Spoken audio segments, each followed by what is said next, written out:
Sa isang tahimik na baryo sa Leyte, may maliit na health center na halos araw-araw ay puno ng pasyente. Dito nagtatrabaho si Nurse Mira, isang dalagang dalisay ang puso at likas na masipag. Maaga pa lang ay gising na siya, nagwawalis sa paligid ng klinika bago dumating ang mga tao. Sanay siya sa ganitong buhay, simple pero may saysay. Ang sweldo sapat lang sa pang-araw-araw, ngunit hindi siya nagrereklamo. Para kay Mira, bawat ngiti ng pasyente ay sapat ng kabayaran sa pagod. Isang umaga, habang inaayos niya ang mga gamit sa klinika, may dumating na grupo ng mga kapitbahay na may kasamang matandang babae. Halatang hirap itong huminga, hawak-hawak ang dibdib at paulit-ulit na inuubo. "Nurse, tulungan mo naman po si Nanay Estrella," sabi ng isang babae. Mabilis na kumilos si Mira. Dahan-dahan niyang inihiga ang matanda sa kama at kinuha ang stethoscope. "Lola, huminga po kayo ng malalim ha. Huwag pong pipigilan," mahinahong wika niya. Ramdam ni Mira ang mahinang tibok ng puso ng matanda. May edad na ito, marahil mga 70 na, at tila matagal nang may karamdaman. Habang binibigyan niya ng oxygen support at gamot si Aling Estrella, napansin niya ang maayos na pananamit nito at ang mamahaling relo sa braso. Hindi karaniwang makakita ng ganoon sa baryo nila. Nilapitan niya ang isa sa mga kasama at nagtanong, "May kamag-anak po ba si nanay dito?" Sagot ng babae, "Wala po, nurse. Bumibisita lang daw siya rito dati. Sabi niya gusto niyang magpahinga sa lugar na tahimik." Tumango si Mira at patuloy sa pag-aasikaso. Makalipas ang ilang oras, unti-unting bumuti ang kalagayan ng matanda. Kinagabihan, hindi agad umuwi si Mira. Nanatili siya sa tabi ni Aling Estrella upang bantayan ito. Pinunasan niya ang pawis ng matanda, inayos ang kumot at siniguro na maayos ang paghinga. Nang magising si Aling Estrella, mahina itong ngumiti. "Anak, salamat ha, ang bait mo naman." Napangiti si Mira at marahang tinapik ang kamay ng matanda. "Trabaho ko po ito, Lola. Huwag po kayong mag-alala, gagaling po kayo." Kinabukasan, habang naglalakad si Mira papunta sa klinika, nadaanan niya si Aling Estrella na nakaupo sa labas, pinagmamasdan ang mga bata. Lumapit siya at nag-abot ng tsaa. "Mainit po ito, pampalakas." Ngumiti ang matanda. "Ang ganda ng umaga dito. Iba sa Maynila. Dati kasama ko pa ang anak kong doktor sa ganitong lugar. Pero ngayon, busy na siya sa ospital. Hindi na ako masyadong nadadalaw." Napatingin si Mira sa layo. "Doktor po pala ang anak ninyo?" "Oo, anak. Isang malaking tao na ngayon. May mga ospital daw siyang hawak. Pero kahit ganun, anak ko pa rin siya. Sana lang, minsan, maalala niya rin ako." May lungkot sa boses ni Aling Estrella na hindi nakatakas kay Mira. Pag-uwi ni Mira sa bahay kinagabihan, inabutan niya ang nanay niyang si Aling Rosa na nagluluto ng ginataang gulay. "Anak, mukhang pagod ka na naman. Halika, kumain ka muna." "Okay lang po, Nay. May bagong pasyente lang po kami. Matanda. Mabait naman po siya." "Aba, buti naman. Alam mo, Mira, kahit maliit ang klinika ninyo, ang laki nang naitutulong mo sa mga tao." "Sana ganyan lahat ng nurse?" Napangiti si Mira. Sa simpleng papuri ng kanyang ina, parang nawala ang pagod niya. Kinabukasan, dumating si Aling Estrella sa klinika para mag-follow-up check-up. Kasama niya ang isang batang lalaki na tila apo niya. "Nurse Mira, gusto ko sanang magpasalamat sa ginawa mo. Ito may konting pasalubong ako." Inabot ng matanda ang maliit na paper bag na may lamang mga prutas at vitamins. Tumanggi si Mira. "Naku, hindi na po kailangan, Lola. Masaya na po ako na gumaling kayo."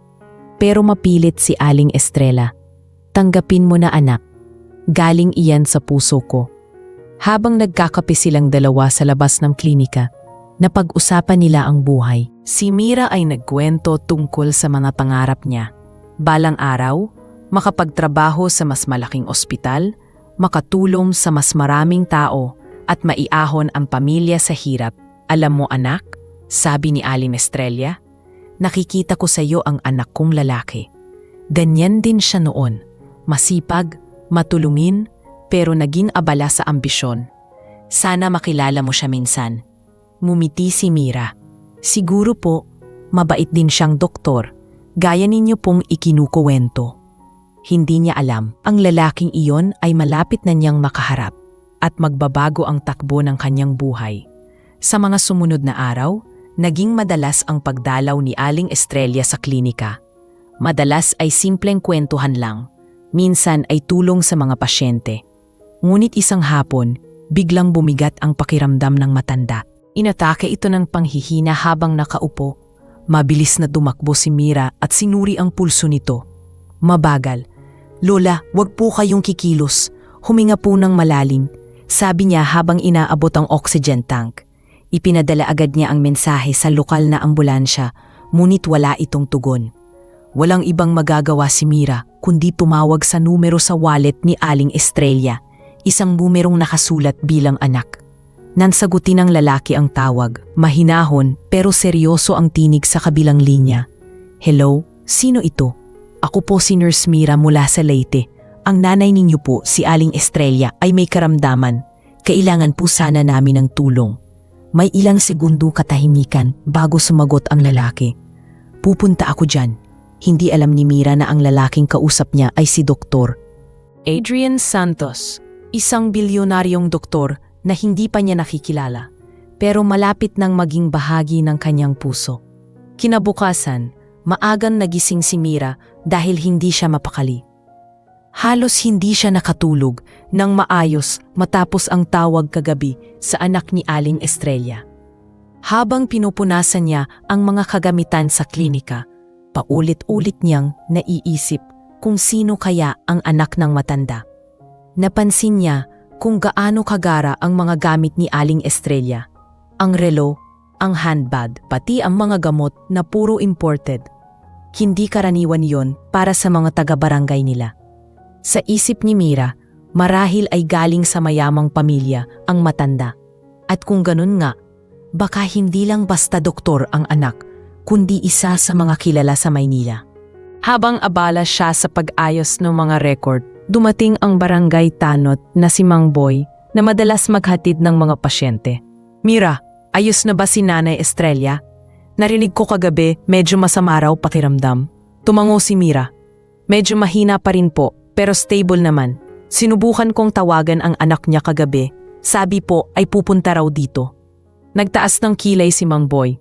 Ha? Pupunta rito? Aba, matagal-tagal na ring walang bumibisita rito mula Maynila. Siguro mayaman ngayon. Tingnan natin kung anong itsura ng anak ni Lola. Napangiti si Mira, pero agad din niyang inalis ang isip sa usapan. Ang mahalaga po ngayon ay gumaling si Lola. Nang bumalik siya sa loob ng silid ni Aling Estrella, gising na ito at nakatingin sa bintana. Nurse Mira, mahinang sabi ng matanda. Inawagan mo ba ang anak ko kagabi?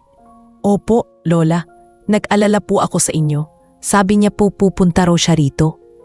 Napangiti si Aling Estrella, may bahagyang luha sa mga mata. Matagal ko na siyang hindi nakikita. Sana hindi siya magalit sa iyo sa pagtawag. Hindi niya gusto kapag nag-aalala ako. Napahinto si Mira. Bakit naman po? Mas gusto niya raw akong nagpapahinga at hindi nang iistorbo. Pero anak ko pa rin siya. Alam mo kung mabait siya sa puso, kahit minsan ay abala lang. Lumipas ang maghapon at unti-unting bumalik ang lakas ni Aling Estrella. Habang abala si Mira sa paghahanda ng gamot, napatingin siya sa lumang litrato sa bedside table ng matanda. Isang batang lalaki na nakasuot ng uniforme ng paaralan at may natangiting mukha. Ito po ba ang anak ninyo, Lola? Tanong ni Mira. Tumango ang matanda, napangiti. Si Adrian. Noon pa lang, pangarap na niyang maging doktor. Sabi niya, gusto niyang magpagaling ng mga tao. At ngayon, natupad na. May sarili na siyang ospital sa Maynila. Namangha si Mira. Ospital? Ang galing naman po. Bihira lang po yung ganoon. Oo, sagot ni Aling Estrella. Pero minsan anak, ang tagumpay may kapalit. Hindi ko na siya masyadong nakakausap na yon. Nang dumilim na, nagpasya si Mira na magpahinga muna sa tabi ng kama ng matanda. Ngunit habang isinasara niya ang bintana, narinig niya ang malakas na ugong ng isang sasakyan sa labas. Paglingon niya, isang itim na kotse ang huminto sa harap ng klinika. Mula roon, lumabas ang isang lalaking may matikas na tindig, nakaitim na long sleeves at may dalang maletang medikal. Hindi na kailangan ng pagpapakilala. Alam ni Mira agad na iyon ang anak ni Aling Estrella. Tahimik siyang lumapit, medyo kinakabahan. Pumasok ang lalaki sa silid, at nang makita niya ang kanyang ina, agad siyang lumapit. "Ma," sabi niya, sabay halik sa noo ng matanda. Napangiti si Aling Estrella, nanginginig ang mga kamay. "Anak, buti naman at nakarating ka. Bakit hindi mo agad sinabi na ganito na pala kalala ang kondisyon mo?" May halong pag-aalala sa boses ni Dr. Adrian. "Hindi naman ako ganito kalala, anak. Mahina lang ako nitong mga araw." Binalingan ni Adrian si Mira. Seryoso ang mukha. "Ikaw ba ang tumawag sa akin?" Tumango si Mira, mahinahon. "Opo, sir. Ako po ang nag-aalaga kay Aling Estrella dito. Nag-alala lang po ako kagabi dahil bumaba ang pulso niya." Saglit na tumahimik ang doktor. Matigas ang tono ng sumunod niyang sabihin. "Hindi mo dapat pinabayaan ang pasyente kung magkulang sa gamot. Alam mo bang may heart condition siya?" Hindi siya agad nakasagot. "Wala po kaming sapat na supply, sir. Inawa ko lang po ang makakaya ko." Bahagyang napailing si Adrian at nagbuntong hininga. Sa Maynila, hindi mangyayari ito. Naramdaman ni Mira ang kirot sa sinabi niya, ngunit pinili niyang manahimik. Alam niyang totoo ang sinabi ng doktor, ngunit masakit marinig na parang minamaliit ang kakayahan ng mga taga-probinsya. Nang makaalis si Mira sandali para kumuha ng gamot, nakipag-usap si Aling Estrella sa anak. "Adrian, huwag mong pagalitan ang nurse. Kung hindi dahil sa kanya, baka wala na ako." Tumingin si Adrian sa ina, nakaramdam ng hiya. "Hindi ko naman siya sinisisi, ma. Nasanay lang ako sa standards ng Maynila." "Anak," mahina pero matatag ang boses ni Aling Estrella. Minsan mas may puso ang mga tulad ni Mira kaya sa mga doktor na may diploma pero walang malasakit. Kinagabihan, bumalik si Mira para mag-check ng vital signs ni Aling Estrella. Tahimik na nakaupo si Adrian sa isang tabi, tila nag-iisip. Nang matapos si Mira, tumingin ito sa kanya at nagsalita sa mas mahinahong tono. "Pasensya na kanina, hindi ko sinasadya. Maraming salamat sa pag-aalaga sa nanay ko." Ngumiti si Mira. "Wala pong anuman, sir. Natural lang pong alagaan ko ang mga pasyente. Trabaho ko po iyon." Bago umalis si Mira, muling nagsalita si Aling Estrella. "Anak, sana manatili ka muna dito ng ilang araw. Magpahinga ka rin. Tutal matagal na tayong di nagkita." Tumango si Adrian. "Sige ma, magpapalipas muna ako ng ilang araw dito." Sa gilid ng isip ni Mira, hindi niya alam kung matutuwa ba siya o kabado. Ang anak ni Aling Estrella ay mananatili sa klinika at sa mga darating na araw, unti-unti niyang malalaman kung gaano kalaki ang mundo ng lalaking ito kumpara sa kanya, isang simpleng nurse na marunong lang magmahal at magmalasakit. Kinabukasan, maagang nagising si Mira dahil may kakaibang kaba sa dibdib niya. Hindi niya alam kung dahil ba iyon sa takot o sa pagkailang. Dahil sa unang pagkakataon, may bilyonaryong doktor na mananatili sa maliit nilang klinika. Pagpasok niya, nadatnan niya si Dr. Adrian na nakatayo sa labas ng silid ni Aling Estrella. May hawak na tablet at abalang nagbabasa ng medical records. Malinis, maayos at halatang sanay sa karangyaan. Hindi niya mapigilang mapansin ang mamahaling relo at sapatos nito, mga bagay na hindi niya pa nahahawakan sa buong buhay niya. Ngunit sa kabila ng kinang, may kakaibang lamig sa paraan ng pagkilos ng lalaki. "Good morning, Nurse Mira." Malamig ngunit magalang na bati ni Adrian. Tumango siya at sumagot ng mahinahon. "Magandang umaga rin po, Dok." Pagkatapos niyang maghanda ng gamot ng matanda, narinig niya ang boses ni Adrian sa likod. "I checked the prescription you're giving my mother. Why are you still using those old brands? Alam mo bang may mas epektibong gamot para sa kondisyon niya?" Saglit siyang napatigil, nilingon ang doktor at marahang nagsalita. "Pasensya na po, Dok. Wala po kaming ibang stock dito. Pero maayos naman po ang epekto sa kanya. Bumubuti naman po ang pakiramdam niya. Napailing si Adrian, bahagyang napabuntong hininga. That's not the point. We should give her the best treatment possible. Bago pa man siya makasagot, narinig nila ang mahinang ubo ni Aling Estrella mula sa loob ng silid. Adrian, tama na, huwag mo nang pagalitan si Mira. Kung hindi dahil sa kanya, baka nasa ospital na ako ngayon, sabi ng matanda na may halong lambing at pangaral. Lumapit agad si Mira para alalayan ng matanda at marahang inilagay ang kamay sa balikat nito. Lola, wag po kayong magsalita ng matagal, baka pumapagod kayo. Iningnan siya ni Adrian. May halong hiya at pagkamangha sa pagiging kalmado at magalang ni Mira. Nang makalipas ang ilang oras, nagpa siya si Adrian na sumama kay Mira sa pagkuha ng bagong supply ng gamot mula sa bayan. Habang naglalakad sila sa maalikabok na daan, nakatingin si Adrian sa paligid. Maputik ang kalsada, may mga batang naglalaro sa gilid at may mga nanay na naglalabas sa poso.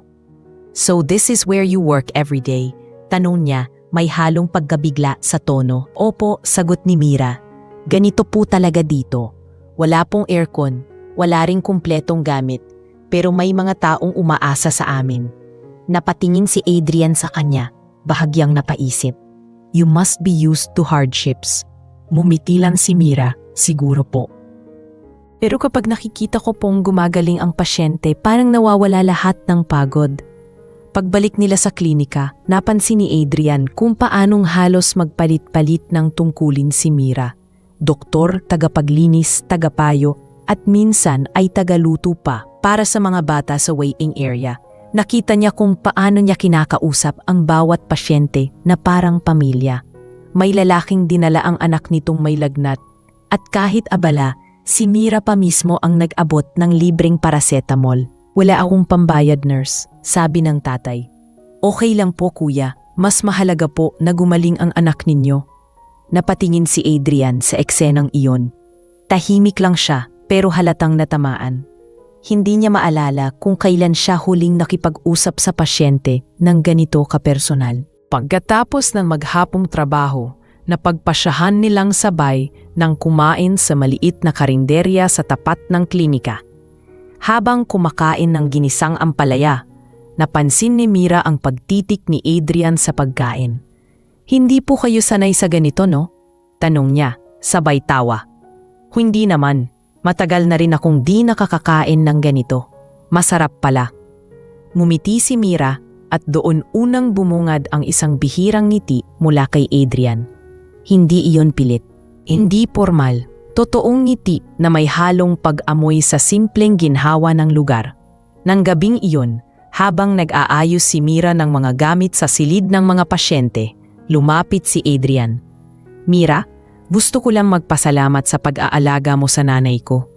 Alam kong hirap ka sa mga limitasyon dito. Ngumiti siya, ngunit hindi lumingon. Wala pong anuman, Doc. Alam ko pong anak din kayo ng pasyente ko, kaya natural lang po na gawin ko ang lahat. Tumango si Adrian. You remind me of someone, sabi niya. Sino po? Tanong ni Mira. My mother, noong bata pa ako, ganito siya. Matulungin, laging inuuna ang iba kaysa sarili. Sandaling natahimik si Mira. Siguro po kaya tayo naging mahusay na doktor, dahil sa kanya. Sa simunod na mga araw, madalas nang makitang magkasama sina Mira at Adrian. Minsan ay nagruronda sila sa mga bahay ng pasyente. Minsan na may nag-uusap tungkol sa kalusugan ng komunidad. Ngunit hindi rin nawawala ang kaunting tensyon sa pagitan nila. Isang hapon, may batang may lagnat na dinala ng magulang. Si Mira dahil kulang sa gamit, gumamit ng simpleng lunas na may halong herbal. Agad itong pinuna ni Adrian. You shouldn't rely on that. Walang scientific proof ang mga iyan, mariing sabi niya. Ngunit mahinahong sumagot si Mira. Hindi po lahat ng lunas nakasulat sa libro, Doc. Minsan ang puso ang gabay. Napatingin si Adrian sa kanya, tila napaisip sa sinabi. Sa unang pagkakataon, hindi siya sumagot. Pinanood na lamang niya kung paanong pinahiran ni Mira ng malamig na bimpo ang noo ng bata at kung paano ito mumiti nang mapawi ang lagnat. Sa mga sandaling iyon, unti-unting nabasag sa isipan ni Adrian ang mga pader ng kayabangan at karangyaan.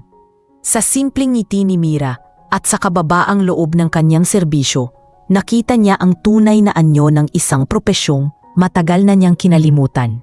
Ang magpagaling, hindi lang ng katawan, kundi ng kaluluwa. Habang lumulubog ang araw sa labas ng klinika, nakatingin si Adrian sa mga sinag ng araw na tumatama sa mukha ni Mira. Sa unang pagkakataon, may kakaibang init sa dibdib niya. Hindi ito basta paghanga, kundi pagkamangha sa isang babaeng kayang tumindig sa gitna ng kakulangan, ngunit nananatiling busilak at marunong magmahal. At sa mga sandaling iyon, hindi niya alam kung paano o kailan, pero nagsimula nang mabago ang puso ng bilyonaryong doktor dahil sa isang simpleng nurse mula sa probinsya. Makalipas ang ilang araw, unti-unting nagiging komportable si Adrian sa buhay probinsya. Hindi man niya aminin, pero nagustuhan niya ang katahimikan ng lugar. Ang tunog ng mga tandang tuwing umaga, ang halakhakan ng mga bata sa labas ng klinika, at higit sa lahat, ang presensya ni Mira na palaging kalmado kahit abala. Ngunit sa likod ng unti-unting paglapit nilang dalawa, may mga pagkakataong nagkakaroon pa rin sila ng hindi pagkakaunawaan, lalo na pagdating sa trabaho. Si Adrian ay sanay sa istriktong sistema at modernong paraan ng panggagamot, habang si Mira ay nakasanayan ang praktikal at pusong lapit sa pasyente. Isang umaga, pumasok sa klinika ang isang buntis na halos manganak na. Takot na takot ang asawa nito, habang si Mira naman ay mabilis na kumilos. Ipinahiga ang babae at sinimulang sukatin ang pulso at paghinga. Wala silang doktor noon, kaya sanay na si Mira sa mga ganitong sitwasyon. Nang dumating si Adrian at makita ang pangyayari, agad siyang sumabat.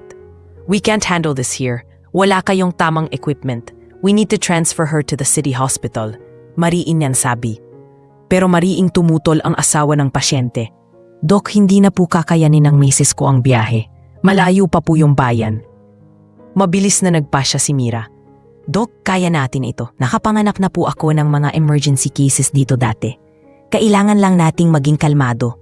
Hindi ito nagustuhan ni Adrian. "Mira, this is risky. Kung may mangyari sa pasyente, pananagutan mo to." Ngunit matatag siyang tumingin kay Adrian. "Hindi po ito oras ng pagtatalo. Tulungan niyo po ako, Dok." Walang nagawa si Adrian kundi sumunod. Habang inaasikaso ni Mira ang babae, siya naman ang nagmomonitor ng tibok ng puso ng sanggol. Ang pawis sa kanilang noo ay bumabagsak sa sahig, habang naririnig ang iyak ng asawa sa tabi. Ilang sandali pa, narinig nila ang unang iyak ng sanggol. Malakas, buo, at buhay. Napasandal si Mira at napatingin kay Adrian. Parehong humihingal. Napangiti si Adrian at mahina niyang sinabi, "You were right. Kaya mo nga pala." Sagot ni Mira, "Kaya natin, Dok." Pagkatapos ng panganganak, lumapit sa kanila ang asawa ng pasyente at halos luhod na nagpasalamat. "Salamat po sa inyo, Doc, Nurse. Salamat po sapat sa ginawa ninyo."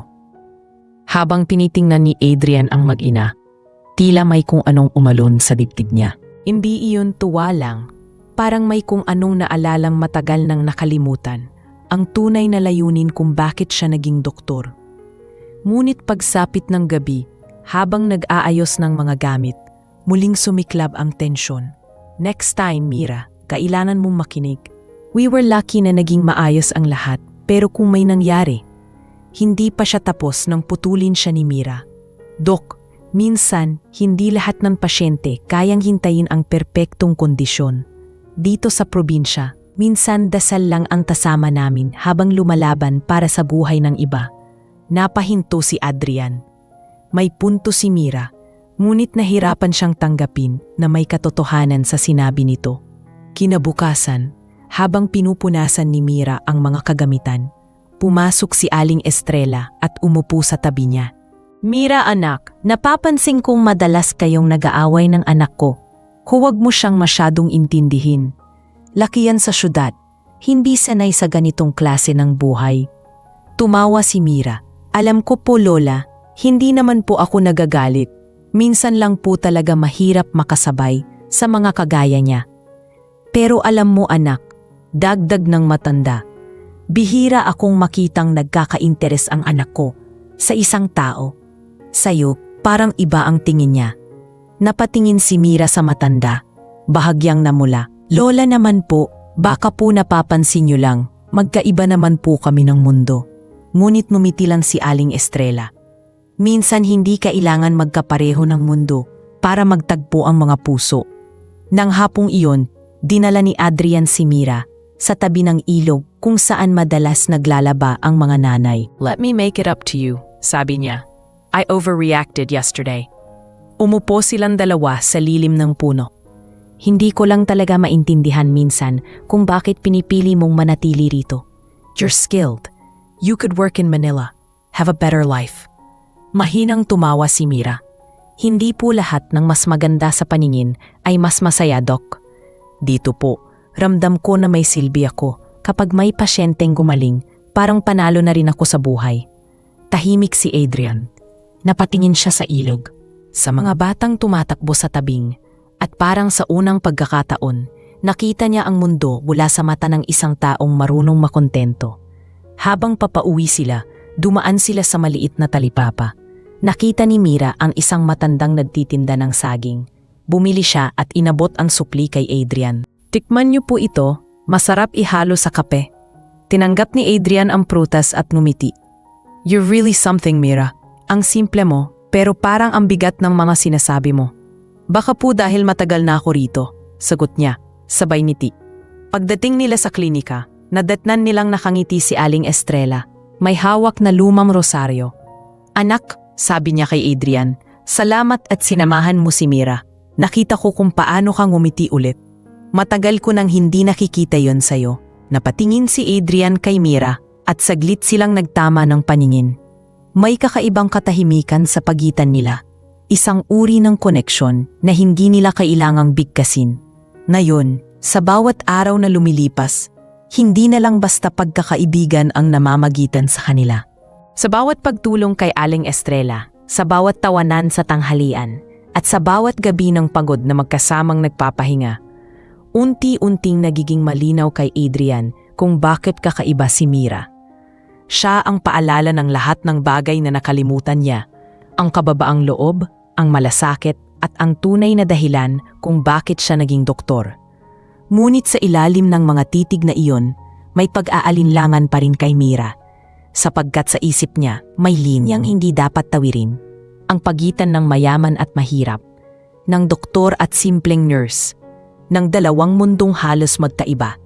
Ngunit ang puso, gaya ng ilog na umaagos sa tabi nila, ay hindi marunong pumili kung saan dadaloy. Mula nang mangyari ang panganganak sa klinika, tila mas lumambot na si Adrian kay Mira. Hindi na siya masyadong mahigpit at sa halip na mag-utos, madalas ay nakikinig na siya sa mga mungkahi ni Mira. Sa bawat araw na lumilipas, unti-unti rin siyang natutong humanga sa mga simpleng bagay na dati ay hindi niya pinapansin. Ang halakhak ng mga bata, ang amoy ng bagong lutong tinola ni Aling Rosa, at ang pakiramdam ng pagiging kapaki-pakinabang sa mga tao kahit walang kapalit na pera. Sa tuwing napapatingin siya kay Mira, may kung anong kapayapaang bumabalot sa kanya. Hindi niya maipaliwanag, pero sa piling ng nurse na iyon, parang bumabalik ang dating sigla ng puso niyang matagal nang naulong sa mundo ng ambisyon at trabaho. Isang gabi, matapos nilang mag-asikaso ng huling pasyente, naiwan silang dalawa sa klinika. Si Mira ay nag-aayos ng mga record habang si Adrian naman ay nakaupo sa isang lumang bangko, nakatingin lang sa kanya. Hindi ka ba napapagod? Tanong niya. Napatingin si Mira, ngumiti at tumango. Pagod po, pero masaya. Iba kasi kapag alam mong may natulungan ka. Hindi ka man lang ba nangarap na umalis dito? Yung magtrabaho sa malaking ospital, magkapera, makasama sa mga kilalang doktor? Tanong ni Adrian habang pinagmamasdan siya. Tumigil si Mira sa pagsusulat. Marahang ngumiti. Nangarap din po ako noon. Pero habang tumatagal, napagtanto kong hindi sa laki ng ospital sinusukat ang halaga ng isang nurse. Nasa puso iyon. Dito po kasi ramdam ko na kailangan ako. Tahimik si Adrian. Sa isip niya, tama si Mira. Maraming taon na rin siyang doktor, pero bihira na niyang maramdaman ang ganitong klaseng kasiyahan. Sa Maynila, puro papuri at numero ang basihan ng tagumpay. Ilang pasyente, ilang ospital, ilang award.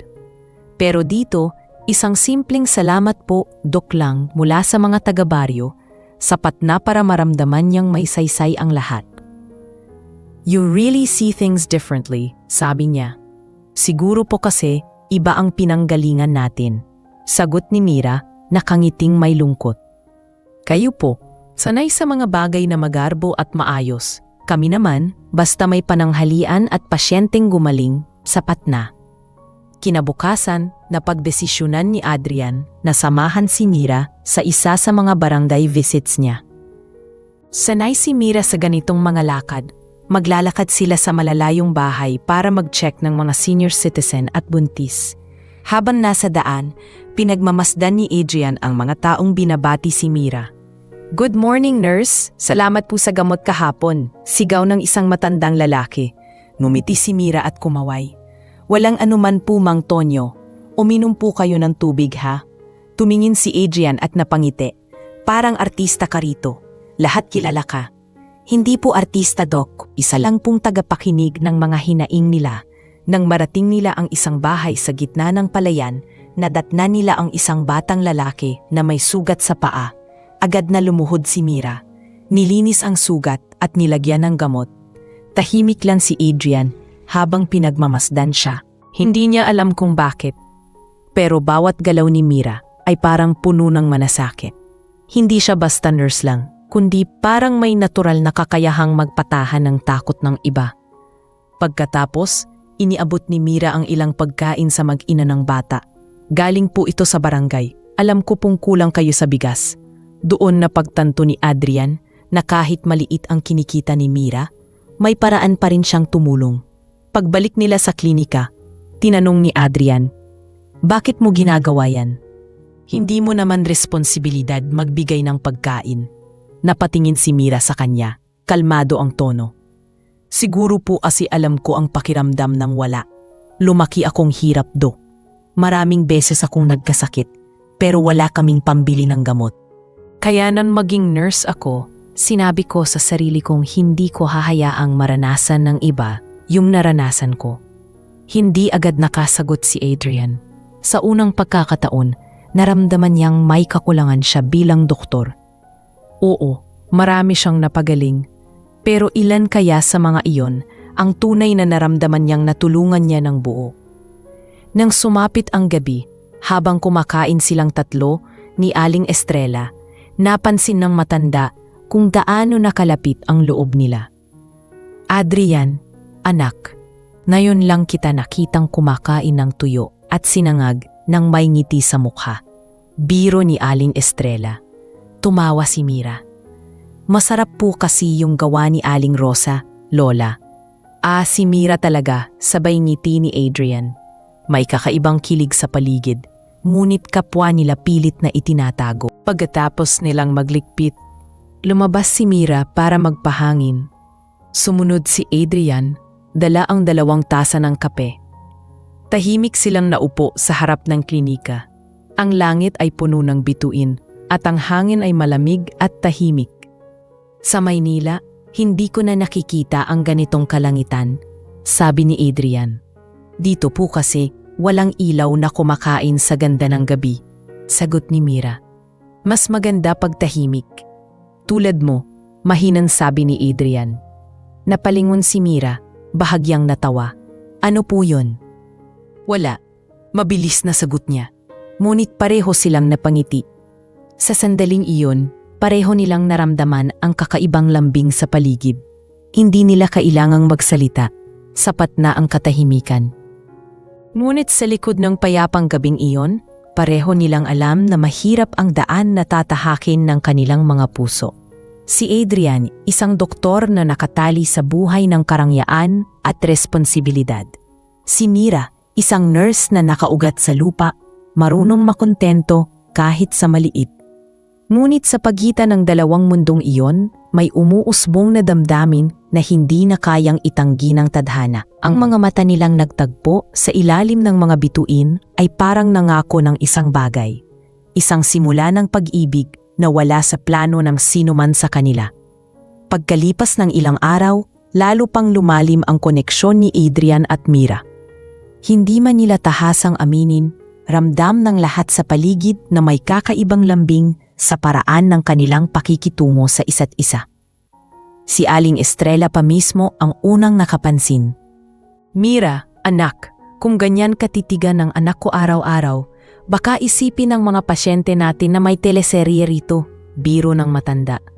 Napatawa si Mira, ngunit agad din siyang umiwas ng tingin. "Lola naman po, mabait lang po si Doc." "Mabait," sagot ni Aling Estrella. "Baka may kasamang paghanga, iha." Mumiti lang si Mira, pero sa loob-loob niya, alam niyang may bahid ng katotohanan ang sinabi ng matanda. Minsan, dumating ang isang hapon na tila subok ng pagkakataon ang pagkakaintindihan nila. May dumating na pasyente, isang batang lalaki na may matinding lagnat. Dahil walang bakanteng kama, minabuti ni Mira na alagaan muna ito sa maliit na silid sa likod ng klinika. Si Adrian naman ay agad na nagbukas ng medical kit at tinulungan siyang maglagay ng dextrose. Habang nagtutulungan sila, biglang nawalan ng kuryente. Nagmadaling kumuha si Mira ng lampara at sinindihan ito. Sa ilalim ng dilaw na liwanag, magkaharap silang dalawa, parehong seryoso, ngunit ramdam ang pagtutulungan. "Magaling ka talaga." Mahina ngunit tapat na sabi ni Adrian. "Ginagawa ko lang po ang trabaho ko, Doc," sagot ni Mira. "Hindi lang trabaho yan, Mira. May puso ka sa ginagawa mo. Bihira na yan sa panahon na yon." Napatingin siya sa kanya at sa unang pagkakataon, nagtagpo ang kanilang mga mata na mas matagal kaysa dati. Kinabukasan, habang abala si Adrian sa pagsusulat ng report, nilapitan siya ni Mira at nag-abot ng tasa ng kape. "Mainit pa po yan, Doc.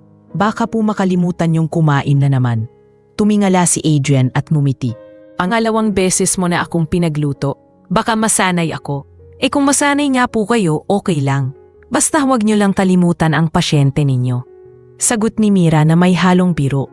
Sa mga palitan nilang ganoon, parang nagiging mas magaan ang bawat araw sa klinika.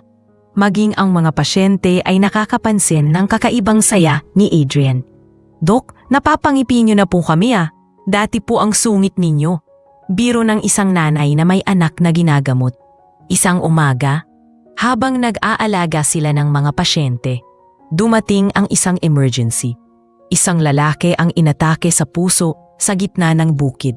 Dinala ito ng mga kapitbahay sa klinika, habol hininga at halos mawalan ng pulso. Mabilis na kumilos si Mira, pero kulang sila ng kagamitan. Si Adrian agad na nagdesisyon na gamitin ang natitirang portable defibrillator na dala niya mula Maynila. Habang nagmamadali silang dalawa, sabay nilang niligtas ang lalaki. Sa bawat pitik ng kuryente at sa bawat salitang clear, parehong nagdarasal sina Mira at Adrian na makaligtas ang pasyente. Ilang sandali pa, narinig nila ang mahinang umol ng lalaki. Buhay ito. Sabay silang napahinga ng malalim at sa sobrang ginhawa ng pakiramdam. Napayakap si Mira kay Adrian nang hindi namamalayan. Pareho silang natigilan, ngunit imbes na mahiya, mumiti lang sila sa isa't isa. Matapos ang insidenteng iyon, napagtanto ni Adrian na mas marami pa siyang natututunan sa probinsya kaysa sa mga seminar sa Maynila.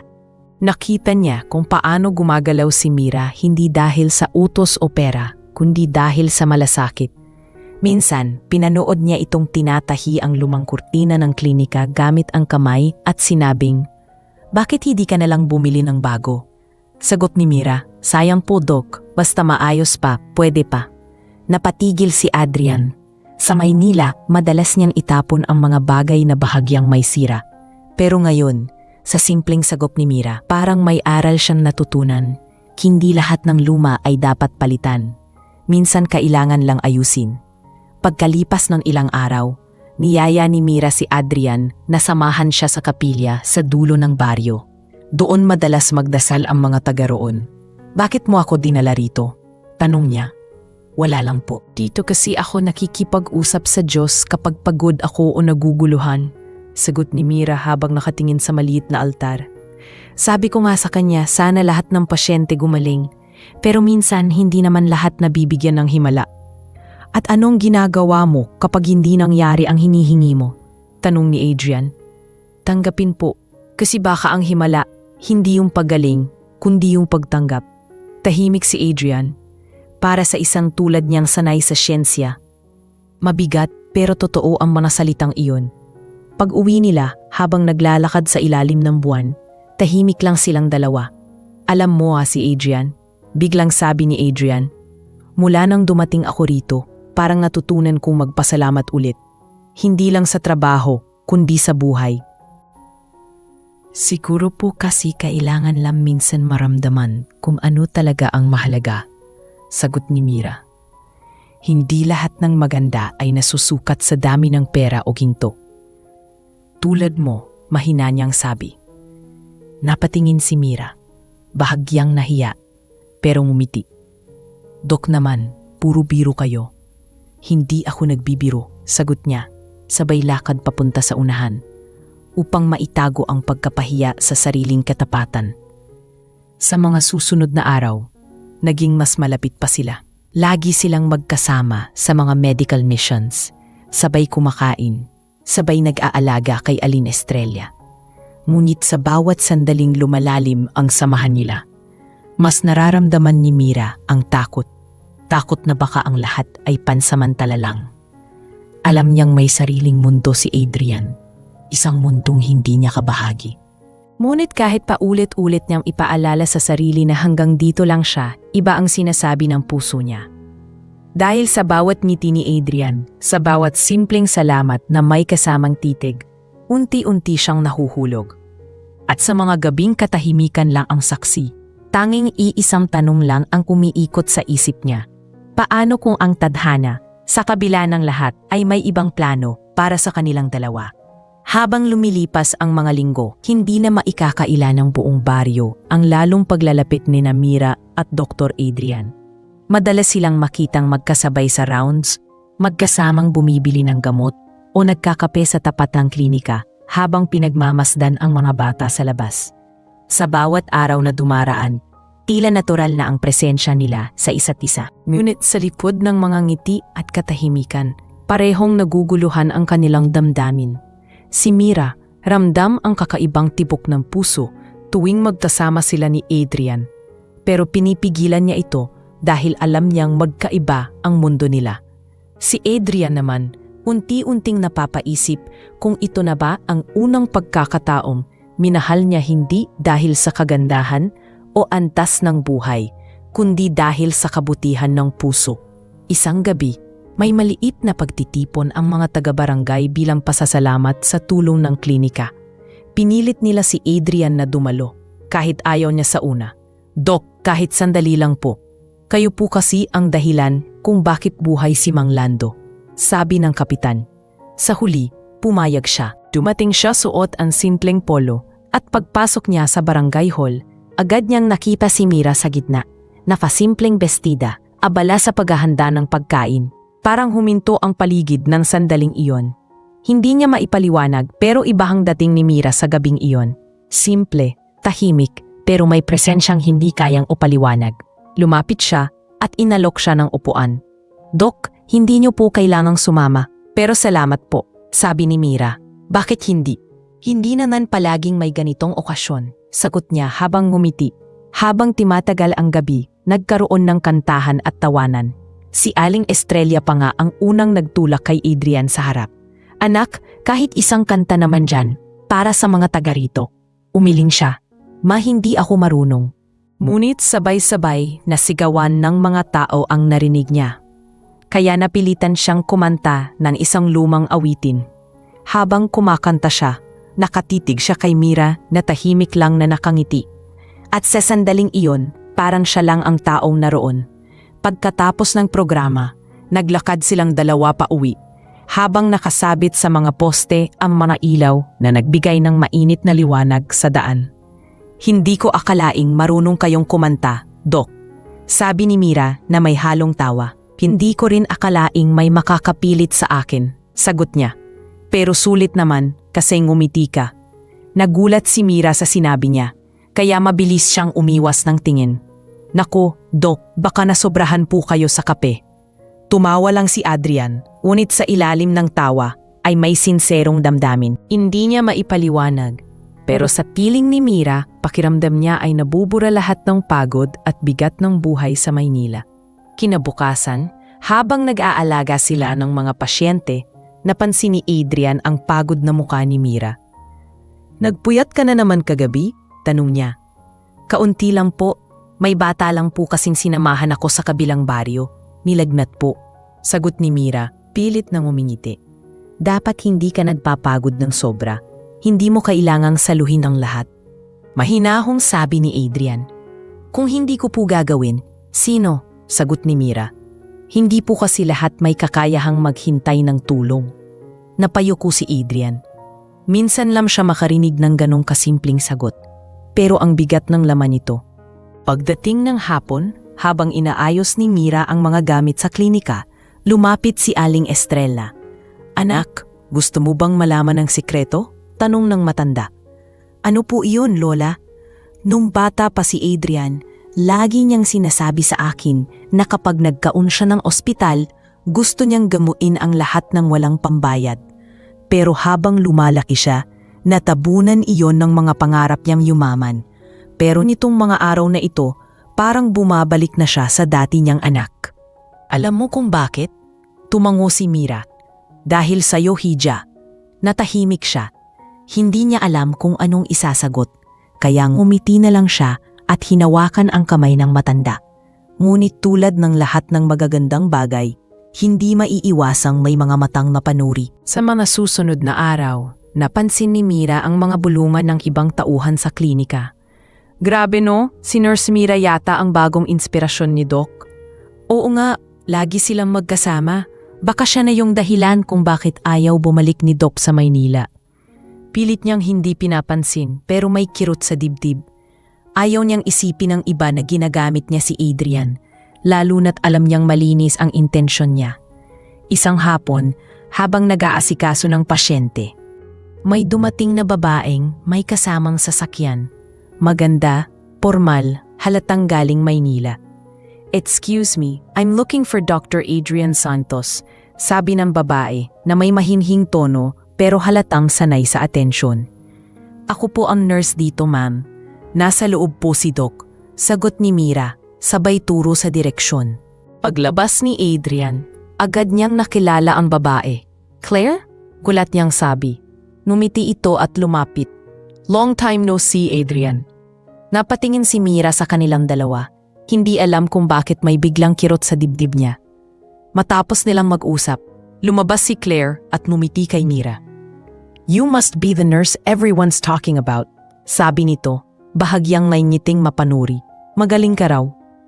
Ginagawa ko lang po ang trabaho ko, mahinahong sagot ni Mira. Ngunit sa loob-loob niya, ramdam niya ang pagkailang. Pag-alis ni Claire, lumapit si Adrian kay Mira. Old friend ko siya. Dati naming kasamahan sa ospital sa Maynila. Paliwanag niya. Tumango lang si Mira, pilit nang umingiti. Ah, kaya pala. Maganda po siya at halatang matalino. Oo, pero ibang klase ka, Mira. Biglang sagot ni Adrian. Napatingin siya. Pero bago pa man siya makasagot, ngumiti na lang si Adrian at tumalikod. Pag-uwi ni Mira ng gabing iyon, habang nakatingin sa langit, hindi niya maiwasang magtanong sa sarili. Hanggang saan ba siya dadalhin ng damdaming ito? Alam niyang hindi dapat siya umasa, pero paano kung ito na ang tanging pagkakataon niyang maramdaman ang pag-ibig na hindi niya hinanap, pero kusa na lang dumating.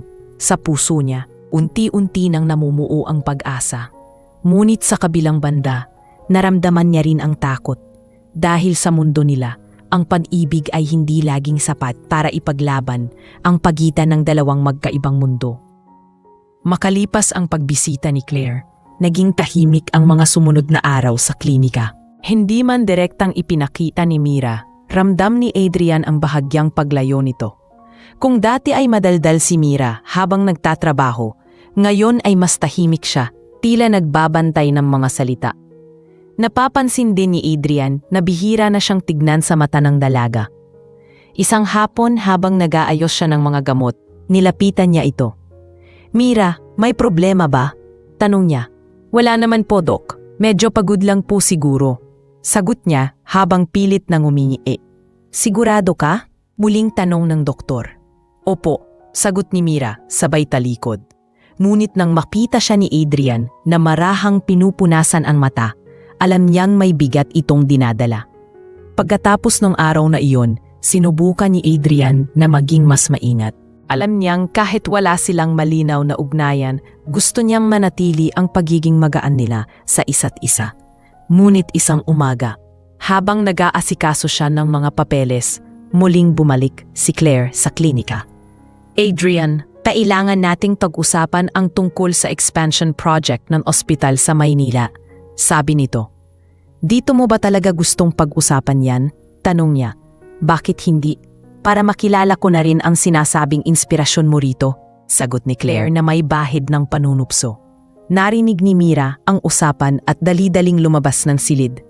"Dok, tatawagin ko na lang po si Lola para makausap niyo ng maayos," sabi niya. Ngunit bago pa man siya makalayo, hinawakan siya ni Adrian sa braso. "Mira, sandali lang." Lumingon siya at mumiti. "Hindi na po kailangan, Doc. Mag-usap na lang po kayo. Baka istorbo ako." Tumalikod siya at nagpatuloy sa pag-aasikaso ng mga pasyente, ngunit hindi niya napigilang maramdaman ang kirot. Hindi niya alam kung selos ba iyon o simpleng takot na baka ma-realize ni Adrian kung saan talaga siya nababagay. Sa Maynila, sa piling ng mga taong kapareho niya. Kinagabihan, habang nakaupo si Mira sa harap ng klinika, lumapit si Aling Estrella. "Anak, naramdaman kong may bumabagabag sa'yo," sabi ng matanda. "Wala to, Lola," sagot ni Mira. "Huwag mo akong lokohin, Hija. Nakikita ko sa mga mata mo. Alam kong napamahal ka sa anak ko." Hindi agad nakasagot si Mira. Sa halip, tumingin siya sa malayo at mahina niyang sinabi, "Lola, alam kong hindi dapat. Magkaiba po kami ng mundo." Baka isang araw, umalis siya at makalimutan ang lahat ng nandito. "Ayokong masaktan." "Pero anak," sagot ng matanda, "hindi mo kailangang sukatin ang pagmamahal sa antas ng buhay. Ang mahalaga, totoo." Hinawakan ni Aling Estrella ang kamay ni Mira at marahang pinisil ito. "Huwag mong pigilan ang sarili mong magmahal. Baka pagsisihan mo kapag huli na." Sa mga sumunod na araw, pinilit ni Mira na maging normal. Tinutukan niya ang mga pasyente, tinulungan ang mga bata sa kalapit na paaralan, at iniwasan si Adrian hanggat maaari. Ngunit hindi rin nakayanan ni Adrian ang katahimikan. Isang gabi, nadatnan niya si Mira sa silid ng mga pasyente, nag-aayos ng mga gamit. "Mira," tawag niya. Hindi siya tumingin. "Ano po yun, Dok? Bakit iniiwasan mo ako?" tanong niya. "Hindi ko po kayo iniiwasan. Busy lang po siguro ako." "Hindi ako naniniwala," sabi ni Adrian habang lumapit. "May ginawa ba akong mali?" Napabuntong hininga si Mira. "Wala po kayong ginawang mali, Dok. Pero siguro kailangan nating alalahanin kung nasaan tayo. Ako po, simpleng nurse lang. Kayo, may buhay sa Maynila. May mga taong umaasa sa inyo. Baka po nakakalimutan nyo na pansamantala lang kayo rito. Hindi mo alam kung gaano kabigat sa akin yung sabihin mo pansamantala lang to," sagot ni Adrian. "Hindi ako sanay sa ganitong pakiramdam. Hindi ko alam kung paano ko ipapaliwanag, pero tuwing kasama kita, parang nabubuhay ulit ako." Tahimik si Mira. Naririnig niya ang tibok ng puso niya. Mabilis, halatang naguguluhan. "Kapag bumalik na po kayo sa Maynila, mag-iiba rin ang lahat." "At paano kung hindi ako bumalik?" tanong ni Adrian. Napatingin siya sa kanya. Hindi alam kung seryoso ba ito o dala lang ng emosyon. "Hindi niyo po kayang iwan ang buhay niyo doon," sagot niya sa wakas. "Hindi po ako kasing galing ninyo, Dok. Pero natutunan kong tanggapin na may mga taong darating lang para turuan tayo ng aral, hindi para manatili." Sa gabing iyon, hindi nakatulog si Adrian. Habang nakahiga sa tabi ng ina, pinagmamasdan niya ito. "Ma," mahinang sabi niya, "tama ba na magmahal ako sa taong alam kong hindi ko kayang isama sa buhay ko?" Dumilat si Aling Estrella at hinawakan ang kamay ng anak. Anak, kung talagang mahal mo, makakahanap ka ng paraan. Hindi ang yaman o estado ang batayan ng pag-ibig. Minsan, kailangan mong piliin kung ano ang nagbibigay sa iyo ng kapayapaan. Napapikit si Adrian at naramdaman niyang tila mas lumalim ang pagkalito sa puso niya.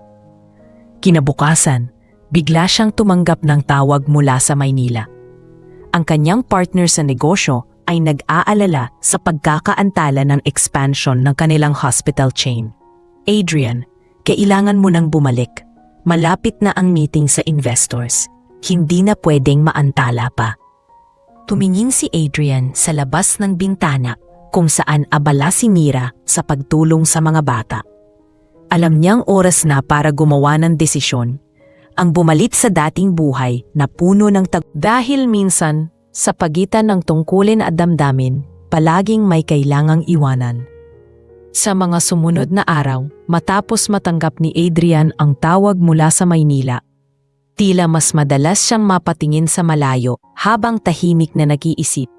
Nakapansin si Mira na madalas na siyang nawawala sa ulirat, parang may mabigat na alalahanin sa isip. Dok, may iniisip po ba kayo? Tanong niya minsan habang inaayos ang mga gamit sa klinika. Tumingin lang si Adrian at ngumiti ng tipid. May konti lang pero ayos lang ako. Kung tungkol po sa ospital ninyo sa Maynila, naiintindihan ko po kung kailangan niyong bumalik. Sagot ni Mira, halos hindi tinitingnan ang doktor. Napatingin si Adrian sa kanya. Sino nagsabi sa iyong babalik ako? Pakiramdam ko lang po, tugon ni Mira, sabay yuko. Lumipas ang ilang araw at nakatanggap si Adrian ng isa pang tawag. Urgent daw ang meeting ng mga investor at kailangan siyang makabalik agad. Pagkatapos ng tawag, napabuntong hininga siya habang nakatingin kay Mira na abala sa pagtulong sa isang buntis na pasyente. Sa loob-loob niya, ayaw niyang umalis. Pero alam din niyang may mga taong umaasa sa kanya sa Maynila. Mga empleyado, pasyente, at isang proyektong hindi pwedeng isantabi. Nang matapos ang araw, nagpasya siyang kausapin si Mira. Mira, mahina niyang sabi, baka kailangan kong bumalik ng Maynila sa mga susunod na araw. Saglit lang naman, pero hindi ko alam kung gaano katagal. Sandaling natahimik si Mira bago sumagot. Alam ko pong darating yung araw na yan, Dok. Dito po kayo pansamantalang tumigil, pero doon po talaga ang mundo ninyo.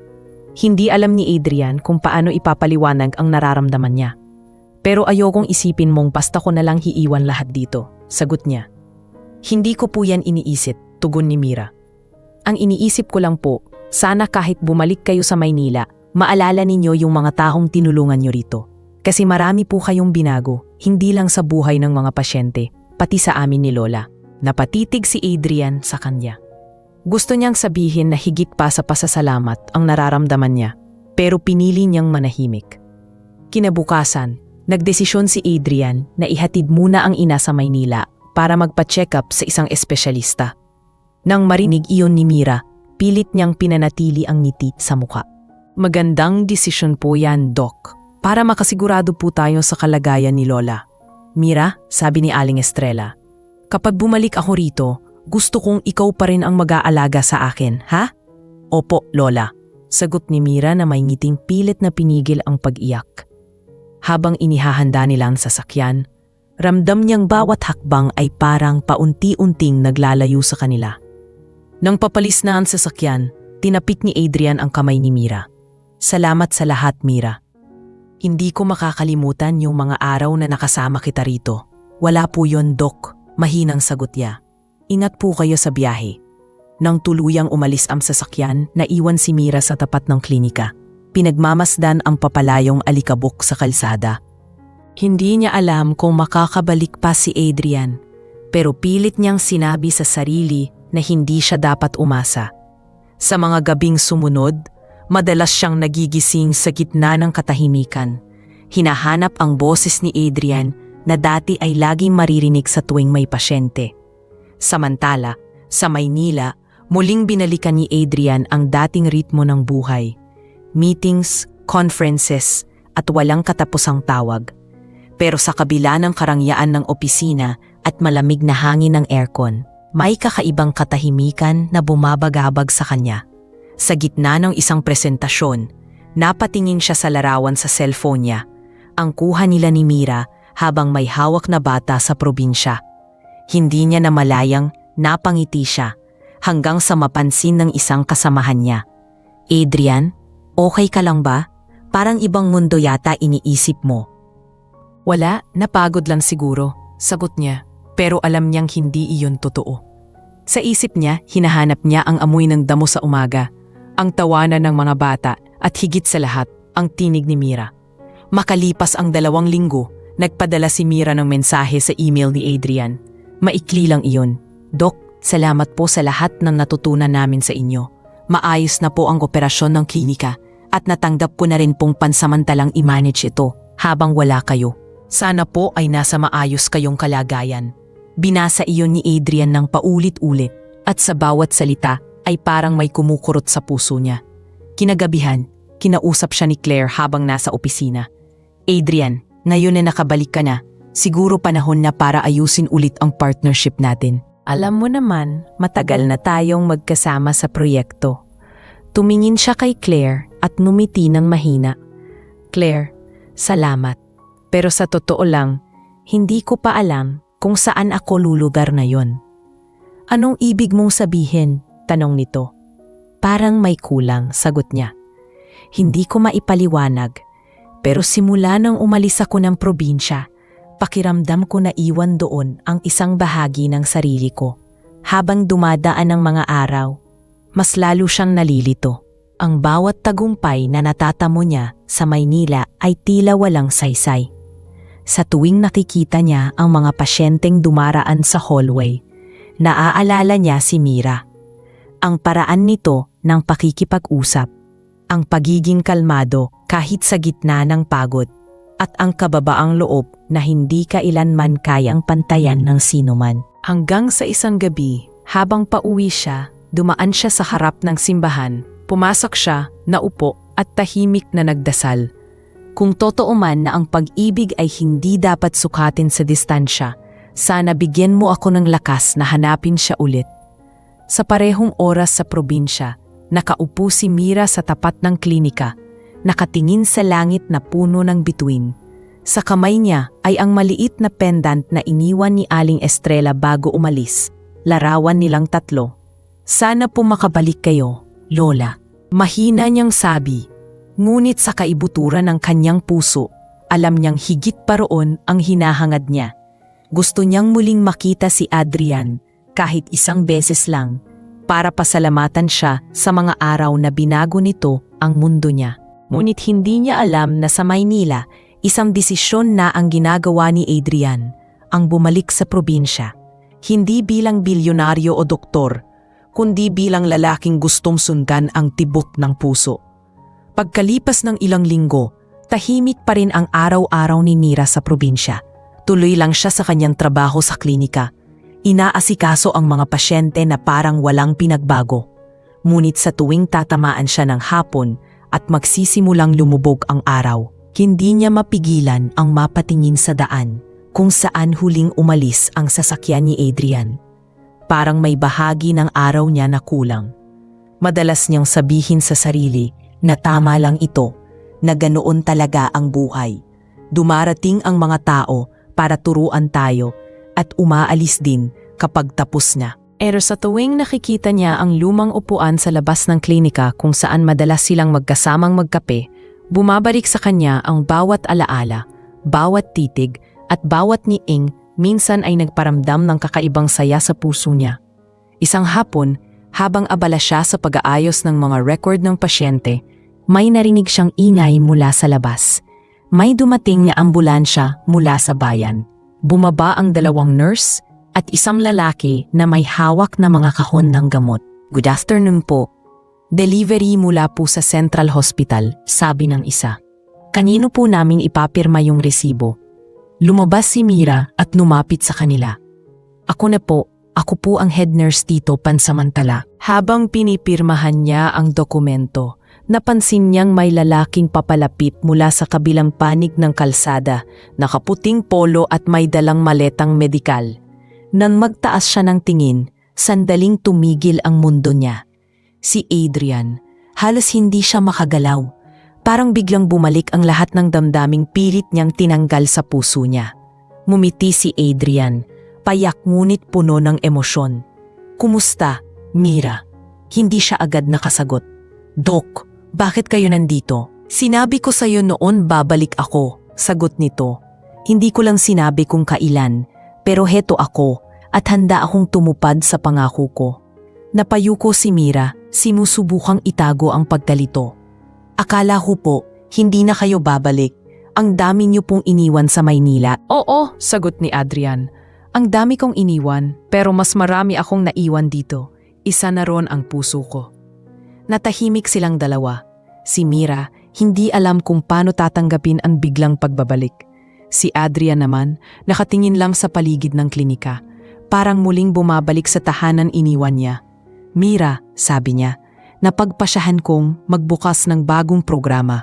Gusto kong gawing training center ang klinika para sa mga nurse sa rural areas. Ayoko ng puro sa lungsod lang may access sa maayos na pasilidad." Hindi makapaniwala si Mira sa narinig. "Dok, ibig sabihin dito na po ulit kayo?" "Oo," sagot niya. "Hindi bilang CEO o bilyonaryo, kundi bilang doktor na gusto muling matutong magmahal sa trabaho at sa mga tao." Lumipas ang mga araw at muling bumalik sa dating sigla ang klinika. Tinulungan ni Adrian si Mira na ayusin ang mga kagamitan. Nagpa-renovate siya ng ilang silid at nagdagdag ng mga gamit para mas mapadali ang serbisyo sa mga pasyente. Maging ang mga bata sa baryo ay tuwang-tuwa sa pagbabalik ng doktor. "Dok, sabi ng nanay ko, kayo daw yung nagligtas sa tatay ko dati." Sigaw ng isa sa mga bata. Napangiti si Adrian at yumuko para salubungin ang bata. "Masaya akong narinig yan. Pero wag mong kalimutan, ang tunay na bayani dito si Nurse Mira." Tuwing gabi, madalas silang magkasamang nagkakape sa labas ng klinika tulad ng dati. "Hindi niyo pa rin po sinasagot ang tanong ko, Dok," sabi ni Mira isang gabi habang nakatingin sa langit. "Anong tanong? Bakit po talaga kayo bumalik?" "Hindi lang yung tungkol sa klinika, yung totoo." Tumahimik si Adrian. "Mira," sabi niya, "noong una akala ko gusto ko lang ng pagbabago. Pero habang malayo ako, napagtanto kong hindi ko lang basta gusto ang lugar na ito. Miss ko ang mga pasyente. Oo, miss ko rin si Mama. Pero higit sa lahat, miss ko ikaw. Sa Maynila, araw-araw kong tinatapos ang mga meeting, pero wala kang katulad. Wala yung mga simpleng ngiti mo na kayang magpagaan ng aram." Hindi agad nakapagsalita si Mira. "Dok, alam niyo na nang hindi tayo pareho ng mundo. Hindi ko alam kung kaya kong." "Walang kailangang ipilit, Mira. Ang mahalaga, narito ako at handa akong ipaglaban yung alam kong totoo sa puso ko." Kinabukasan, ginulat ni Adrian ang buong baryo nang magdaos ng maliit na seremonya sa klinika. Dumalo ang mga taga-barangay at sa harap nila, in-announce niya ang opisyal na pagbubukas ng bagong Community Health and Training Center. Pinuri ng kapitan ang kanilang dalawa. "Hindi lang po namin nakikita ang serbisyo ninyo, Dok at Nurse Mira. Nakikita namin ang malasakit ninyo. Dahil sa inyo, mas gumanda ang kalagayan ng aming komunidad." Napatingin si Adrian kay Mira at numiti. "Hindi ko magagawa to kung hindi dahil sa kanya," sabi niya habang nakatingin sa nurse. "Siya ang nagturo sa akin kung paano tumingin sa mga tao hindi bilang pasyente kundi bilang kapwa." Pagkatapos ng seremonya, lumapit si Aling Rosa, ang ina ni Mira, at hinawakan si Adrian sa balikat. "Dok, salamat at bumalik kayo. Hindi lang klinika ang binuhay niyo, pati puso ng anak ko." Napangiti si Adrian at marahang tumango. Nang mag-uwian ang lahat, naiwan silang dalawa sa klinika. Tahimik ngunit puno ng damdamin ang hangin. "Mira," sabi ni Adrian, "marami pa akong kailangang patunayan, pero kung papayagan mo, gusto kong magsimula ulit, hindi bilang doktor mo, kundi bilang lalaking handang mahalin ka ng totoo." Tumingin si Mira sa kanya, halatang nangingilid ang luha. "Dok, hindi ko alam kung paano ko sasagutin yan. Pero kung totoo po yan, baka ito na yung himalang hinihingi ko noon." Lumapit si Adrian at hinawakan ang kamay niya. "Mira, Hindi ko alam kung saan ako dadalhin ng buhay, pero sigurado ako sa isa. Dito sa probinsya sa tabi mo, mas natagpuan ko ang sarili kong tunay na masaya. Habang lumubog ang araw, nakatayo silang dalawa sa harap ng klinika. Pinagmamasdan ang liwanag na unti-unting lumalabo. Sa katahimikan ng hapon, ramdam nila ang init ng isa't isa. Isang simpleng sandali na nagsasabi ng lahat ng hindi na kailangan pang banggitin. Sa wakas, ang bilyonaryong doktor na minsang nakalimot sa kahulugan ng malasakit ay natutong magmahal muli.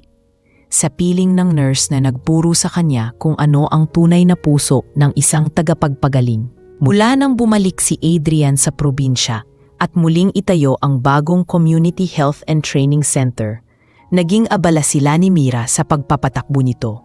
Araw-araw ay may mga bagong trainee na nurse mula sa iba't ibang bayan na gustong matuto, at si Mira ang nangunguna sa pagsasanay. Si Adrian naman ang nagsisilbing tagapayo at tumutulong sa mga komplikadong kaso ng pasyente.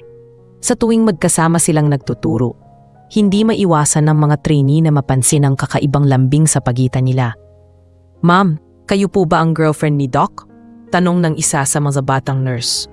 Napatawa si Mira at mabilis na umiling. "Hindi kasamahan lang sa trabaho." Pero sa loob-loob niya, alam niyang may halong katotohanan ang tanong na iyon na hindi pa lang niya kayang aminin. Lumipas ang mga buwan at naging kilala ang klinika bilang modelo ng serbisyong may puso. Dumadayo na maging ang mga taga-ibang probinsya para magpatingin o magpaturo. Isang araw, dumating si Aling Estrella galing Maynila matapos ang ilang buwan ng gamutan. Medyo mahina na, ngunit nakangiti pa rin. "Anak," sabi niya kay Adrian, "malaki na ang ipinagbago mo. Ibang-iba ka na." "Siguro dahil sa lugar na ito, ma," sagot ng doktor. "At siguro dahil na rin sa mga taong nakilala ko rito." Tumingin siya kay Mira at marahang ngumiti. Habang tumatagal, mas lumalapit ang loob nila sa isa't isa. Madalas silang sabay kumain, sabay umuwi at minsan ay magkasama pang nag-aasikaso ng mga outreach program. Ngunit sa kabila ng mga tawa at saya, may kakaibang tensyon na bumabalot sa pagian nila. Isang damdaming hindi nila maipaliwanag, pero parehong nararamdaman. Isang gabi, matapos ang matagumpay na medical mission, niyaya ni Adrian si Mira sa tabing ilog. Tahimik lang silang naglakad habang pinagmamasdan tang mga alon na kumikislap sa ilalim ng buwan. "Mira, mahinahong sabi ni Adrian, naalala mo pa ba yung unang araw na nagkita tayo? Akala ko dati, ikaw yung simpleng nurse lang na hindi alam ang ginagawa. Pero ngayon, ikaw ang nagturo sa akin kung ano ang ibig sabihin ng pagiging tunay na doktor." Napatingin si Mira, tila nabigla. "Dok naman, baka nakainom lang po kayo," biro niya. "Hindi," sagot ni Adrian. "Alam kong matagal ko na itong nararamdaman. Pero ngayon lang ako nagkaroon ng tapang para sabihin, mahal kita, Mira." Sandaling natahimik si Mira. Hindi alam kung ano ang isasagot. Ang tibok ng puso niya ay parang naririnig hanggang sa paligid. "Dok," mahina niyang sabi, "hindi ko alam kung anong sasabihin ko. Hindi po ako katulad ninyo. Wala po akong maibibigay kundi simpleng buhay. At yan ang dahilan kung bakit mahal kita," sagot ni Adrian. "Hindi ko kailangan ng kayamanan, Mira. Kailangan ko ng taong marunong magbahalaga sa mga bagay na mahalaga." Sa mga salitang iyon, hindi na nakapagsalita si Mira. Pumikit siya at marahang tumango, sabay tulo ng luha sa kanyang mga mata. Ngunit sa mga sumunod na araw, dumating ang isang pagsubok na hindi nila inaasahan. Habang abala si Mira sa klinika, dumating si Claire galing Maynila. "Adrian," sabi niya, "kailangan ka namin. Naaprubahan na ang expansion project ng ospital at gusto ng mga investor na ikaw ang mamuno. Malaki ang mawawala kung tatanggihan mo." Nagulat si Adrian. "Hindi ko pa alam, Claire. May mga plano pa ako rito." "Plano?" sagot ni Claire. "O nararamdaman?" Napatingin siya sa babae. Alam niyang tinutukoy nito si Mira. "Huwag mong sayangin ang talento mo, Adrian. May malaking mundo sa labas ng baryong to. Hindi ka nababagay dito." Kinagabihan, hindi mapakali si Adrian. Habang nakaupo sa labas ng klinika, Nilapitan siya ni Mira. May problema po ba? Tanong niya. May alok sa akin mula sa Maynila, sagot ni Adrian.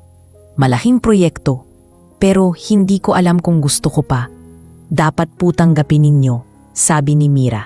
Hindi po araw-araw dumarating ang ganitong oportunidad. Pero paano ikaw? Tanong ni Adrian. Kaya ko naman po magpatuloy dito. Hindi po ako mawawala, sagot ni Mira. Pilit nang umingiti kahit mabigat sa loob. Sa mga sumunod na araw, nagpatuloy ang kanilang trabaho. Pero iba na ang pakiramdam ni Mira. Ramdam niyang malapit nang umalis si Adrian. At kahit wala pa itong sinasabi, inihahanda na niya ang sarili. Dumating ang araw na umalis si Claire, ngunit iniwan niya si Adrian ng ultimatum. May 1 linggo ka para magdesisyon. Isang gabi, nagkita silang muli ni Mira sa tabing ilog, sa parehong lugar kung saan inamin ni Adrian ang nararamdaman niya. Mira, sabi ni Adrian, kung aalis ako, maniniwala ka bang babalik ako? Tumingin si Mira sa kanya. Kita ang mga luha sa mga mata. Naniniwala po ako, Doc, pero minsan hindi sapat ang pangako para panatagin ang puso. Kung ito po ang para sa inyo, dapat niyo pong sundin. Lumapit si Adrian at hinawakan ang kamay niya. Kung aalis man ako, tandaan mo to. Ang dahilan kung bakit ako nagsimula ulit bilang doktor ay ikaw. At kahit saan ako dalhin ng mundo, ikaw pa rin ang babaeng gusto kong balikan. Hindi nakasagot si Mira. Sa halip, niyakap niya si Adrian ng mahigpit, tila ayaw ng pakawalan. Sa ilalim ng malamlam na liwanag ng buwan, pareho nilang alam na darating ang paghihiwalay. Ngunit hindi iyon katapusan, sapagkat minsan, kailangang lumayo upang maunawaan kung gaano kalalim ang koneksyon ng dalawang pusong nagtagpo sa tamang panahon. Kinabukasan habang nag-aayos si Adrian ng gamit, dumating si Mira, dala ang isang maliit na kahon. Para po sa inyo, sabi niya. Ano to? Tanong ni Adrian. Yung lumang rosaryo ni Lola Estrella. Sabi niya, ito raw po ang magbabantay sa inyo kahit nasaan kayo. Sana po kapag nakita niyo to, maalala niyo rin ako. Tumingin si Adrian, pilit pinipigilan ang emosyon. Salamat, Mira. Hindi ko to bibitawan. At sa huling pagkakataon, bago sumakay sa sasakyan, lumapit siya at mahinang binigkas, maghihintay ako. Habang palayo ang sasakyan, nakatayo si Mira, pinagmamasdan ng alikabok na unti-unting nilalamon ng hangin. Umaasan isang araw, ang pangakong binitiwan ni Adrian ay magiging totoo. Lumipas ang ilang buwan mula nang umalis si Adrian para bumalik sa Maynila. Sa unang mga linggo, madalas pa siyang tumatawag kay Mira. Nagtatanong kung kumusta ang operasyon ng klinika, kung maayos pa ba ang mga pasyente, at kung kumakain ba ito sa oras. Ngunit, habang tumatagal, bihira na ang tawag. Naiintindihan naman ni Mira. Alam niyang abala ito sa bagong posisyon bilang head director ng bagong ospital. Kapag gabi, madalas niyang tingnan ang lumang bangko sa labas ng klinika kung saan sila madalas magkape noon. Doon niya binubulong sa hangin ang mga salitang hindi niya masabi sa telepono. Mga salitang puno ng pangungulila. Isang araw, habang abala siya sa pag-aalaga ng batang may lagnat, dumating ang kartero dala ang isang sobre. Mula ito sa Maynila, at sa sulok ng sobre ay ang pamilyar na pangalan ni Adrian. Pinunasan muna niya ang kamay bago binuksan ito. Mira, nakasulat sa unang linya, kumusta ka? Pasensya na kung bihira akong makapagpadala ng balita. Ang trabaho rito ay walang pahinga. Pero kahit gaano ka busy, hindi ka nawala sa isip ko. May mga gabi na iniisip ko kung anong ginagawa mo. Kung nakangiti ka pa rin tulad ng dati. Sana balang araw makabalik ako dyan, hindi lang bilang doktor, kundi bilang taong marunong na mamili kung ano ang mas mahalaga. Napangiti si Mira, ngunit may kirot sa dibdib. Alam niyang mahal pa rin niya ito, pero natatakot siyang umasa. Habang lumilipas ang mga buwan, mas lalo siyang naging abala sa klinika. Lumaki na ang bilang ng mga trainee at mas dumami ang mga pasyente. Minsan, tuwing gabi, naupo siya sa harap ng altar ni Aling Estrella at nagdadasal. Lola, kung naririnig niyo po ako, sana gabayan niyo si Doc Adrian.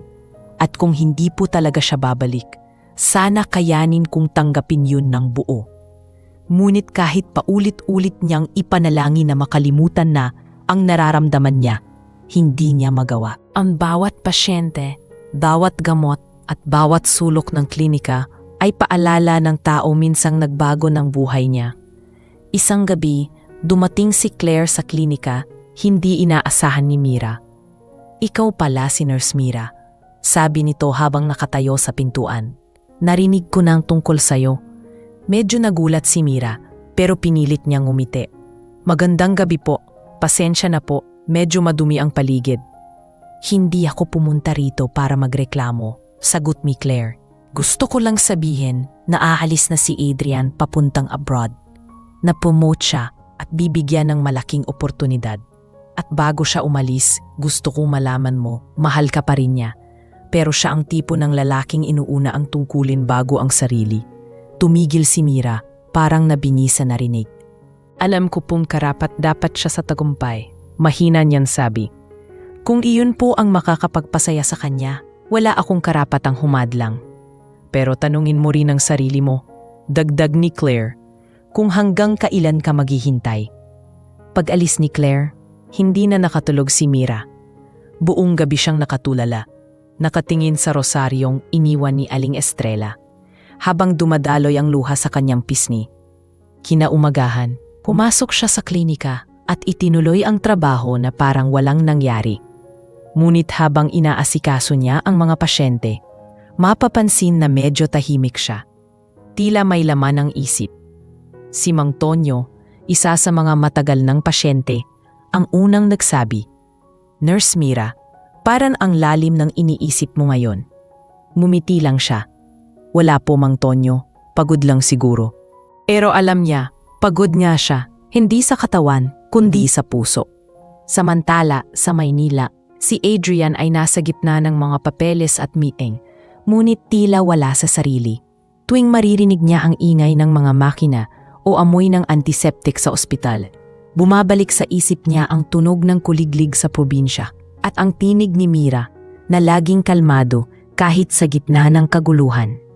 Sa isang sandali, kumigil siya sa pagsusulat at napatingin sa larawan nilang dalawa na naasabit sa kanyang opisina. Hindi ko kayang umalis nang hindi kita nakikita, bulong niya. Agad niyang hinugot ang cellphone at nag-book ng flight papuntang Visayas. Kinabukasan, habang nag-aasikaso si Mira sa labas ng klinika, may narinig siyang pamilyar na tunog ng sasakyan. Sa una, hindi niya pinansin, iniisip na baka bagong delivery lang ng gamot. Pero nang marinig niya ang tinig na tumawag ng Mira, biglang nanlamig ang katawan niya. Lumingon siya at halos hindi siya makapaniwala. Si Adrian, nakatayo sa harap niya, may dalang maliit na bag at nakangiti. Akala ko po aalis na kayo papuntang abroad, sabi ni Mira, halos hindi makapagsalita. Lumapit si Adrian at mahinang sumagot, Oo, dapat aalis ako. Pero na-realize kong walang saysay ang lahat ng tagumpay kung hindi ko kasama ang taong dahilan kung bakit ako natutong magmahal ulit. Lumapit siya kay Mira, marahang hinawakan ang kamay nito. Mira, pagod na akong maghabol sa mga bagay na hindi naman nagpapasaya sa akin. Kung papayag ka, gusto kong manatili rito. Gusto kong dito na magsimula ulit. Kasama ka. Tumulo ang luha ni Mira, hindi makapaniwala sa naririnig. Dok, sigurado po ba kayo? Ang dami niyo pong isusuko. Hindi ko isinusuko, Mira, sagot ni Adrian. Pinipili ko lang kung ano ang mas mahalaga. Habang tumatama ang liwanag ng hapon sa kanilang dalawa, parang muling bumalik ang lahat sa ayos. Sa likod nila, naroon ang klinikang minsan nilang sabay na pinaghirapan. Sa harap nila, isang bagong simula, hindi para sa isang bilyonaryong doktor o isang simpleng nurse, kundi para sa dalawang pusong sa wakas ay nagkasundo. Sa sandaling iyon, marahang niyakap ni Adrian si Mira. Wala nang salita, wala nang paliwanag. Dahil minsan, ang pag-ibig na totoo ay hindi kailangan ipagsigawan. Sapat nang iparamdam na kahit gaano kalayo ang narating mo, may isang lugar at isang tao pa ring babalikan mo. At iyon ang tahanang matagal mo nang hinahanap. Mula nang bumalik si Adrian sa probinsya, tuluyan nang nagbago ang takbo ng buhay ni Mira. Sa wakas, hindi na ito takot ngumiti at hindi na rin niya kailangang magtago sa likod ng kanyang trabaho para lamang itago ang lungkot. Araw-araw, magkasama silang dalawa ni Adrian sa klinika, nagtuturo sa mga trainee, tumutulong sa mga pasyente, at muling binubuo ang pangarap na sabay nilang sinimulan noon. Kapag hapon, sabay silang nagkakape sa labas ng klinika habang pinagmamasdan ang mga bata sa baryo na naglalaro sa tabi ng ilog. Sa mga sandaling iyon, ramdam nilang pareho ang katahimikan na minsan nilang hinanap sa gitna ng gulo ng kanilang mga nakaraan. Ngunit tulad ng bawat kwento, hindi mawawala ang mga pagsubok. Isang umaga, dumating ang balitang kailangan ni Adrian bumalik sa Maynila. Hindi para manatili, kundi para magbigay ng presentasyon tungkol sa kanilang proyekto sa probinsya. Hindi ko po alam kung dapat ko kayong payagan, biro ni Mira habang inaayos ang mga gamit nito. Baka po hindi na naman kayo bumalik. Umiti si Adrian, marahang hinawakan ang kamay niya. Hindi mo na kailangang mag-alala. Sa tuwing aalis ako ngayon, alam kong may dahilan para bumalik. At ikaw yon. Namula si Mira, pero natangiti rin. Sige na nga, pero kapag hindi kayo bumalik sa loob ng isang linggo, ako na mismo susundo sa inyo. Tumawa si Adrian. Deal. Sa Maynila, mainit ang pagtanggap kay Adrian. Maraming doktor at media ang humanga sa inisyatibo nilang ipatayo ang Community Health Center sa probinsya. You've done something remarkable, Dr. Santos. Sabi ng isa sa mga organizing, you're changing lives. Ngunit sa kabila ng mga papuri, ang isip ni Adrian ay kay Mira pa rin. Sa gabi, habang nasa hotel, kinuha niya ang cellphone at tinawagan ito. Mira, sabi niya nang marinig ang boses ng dalaga.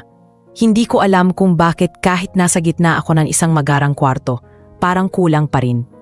Bata po dahil nasanay na kayo sa putik ng baryo, biro ni Mira. O baka dahil nasanay na ako sayo, sagot ni Adrian.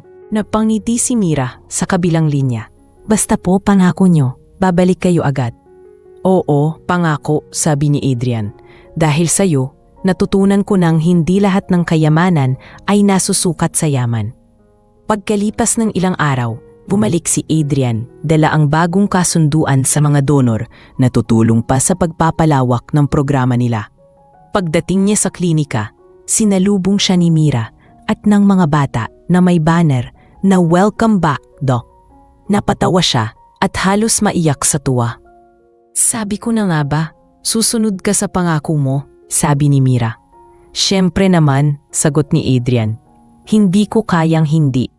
Mula noon, mas naging abala sila sa pagpapaunlad ng kanilang proyekto. Sa tulong ni Adrian, na itatag nila ang libreng mobile clinic na naglilibot sa mga liblib na baryo. Si Mira naman ang humawak sa training program para sa mga bagong nurse. Habang lumalalim ang kanilang samahan, unti-unti na ring bumukas si Mira tungkol sa kanyang buhay. Dok, alam niyo po, dati pangarap ko lang talaga magkaroon ng ganitong trabaho. Akala ko hanggang pangarap lang, kasi wala naman kaming pera noon. Pero nung dumating kayo, parang nagbago ang lahat. Hindi lang dahil tinulungan niyo ako, kundi dahil tinuruan niyo akong maniwalang may mabubuting tao pa sa mundo. Tumingin si Adrian sa kanya at ngumiti. Kung alam mo lang, Mira, mas ikaw ang nagturo sa akin. Inuruan mo akong maging tao ulit. Tinuruan mo akong magmahal, hindi dahil sa kung ano ang meron, kundi sa kung sino ang kasama. Isang gabi, habang nakaupo sila sa tapat ng klinika, dumating si Aling Rosa, ang ina ni Mira. Anak, sabi nito, nabalitaan ko yung balak ni Doc na magpatayo ng mas malaking ospital dito sa bayan. Totoo ba yun? Tumingin si Mira kay Adrian at tumango ito. Opo, tiya, sagot ni Adrian. Gusto kong mas mapalawak pa ang serbisyo rito. Pero higit doon, gusto kong manatili. Dito ko nakita ang kahulugan ng buhay At dito ko natagpuan ang taong mahal ko. Napangiti si Aling Rosa at tinapik ang balikat nito. Kung ganon, sigurado akong hindi ka lang anak ni Estrella, Adrian. Isa ka na ring anak ng baryong to. Kinabukasan, nagtipon ang buong komunidad para sa groundbreaking ng bagong ospital. Sa harap ng mga tao, nagsalita si Adrian. Noong una, akala ko pagiging doktor ay tungkol lang sa pera at prestihiyo. Pero nang mapunta ako rito, napagtanto kong ang tunay na layunin ng medisina ay hindi lang gumamot ng katawan, kundi magpagaling ng puso. At may isang tao akong gustong pasalamatan dahil tinuruan niya akong makita yon. Lumapit siya kay Mira na nasa gilid ng entablado at marahang hinawakan ang kamay nito. Mira, kung hindi dahil sa'yo, hindi ko mararating to. Ngayon, gusto kong itanong sa harap ng lahat, pwede bang sabay nating gamutin ang mga puso ng mga tao habang sabay din nating binubuo ang sa atin? Halos walang nakapagsalita. Tahimik ang lahat. Tanging ihip ng hangin lang ang maririnig. Si Mira, nangingilid ang luha, marahang tumango at sumagot, "Oo, Dok." Sabay nating haharapin ang lahat sa mabuti at masama. Nagpalakpakan ang mga tao at sa gitna ng araw na iyon, sa harap ng komunidad na minsang nagligtas sa kanila mula sa kalungkutan, tuluyan nang nabuo ang kwento nilang dalawa. Makalipas ang 1 taon, naging matagumpay ang ospital. Si Mira ay naging head nurse, habang si Adrian ay nanatiling chief medical officer. Ngunit higit pa roon, sila na rin bilang mag-asawa. Sa bawat pasyente, sa bawat batang ngumimiti at sa bawat araw na nagdaraan, pareho nilang alam na hindi lang ito tungkol sa trabaho. Ito ay tungkol sa 2 pusong pinagtakbo ng tadhana sa magkaibang mundo. Pero pinagtakbo ng iisang layunin, ang magmahal ng tapat at magpagaling hindi lang ng katawan, kundi pati ng kaluluwa.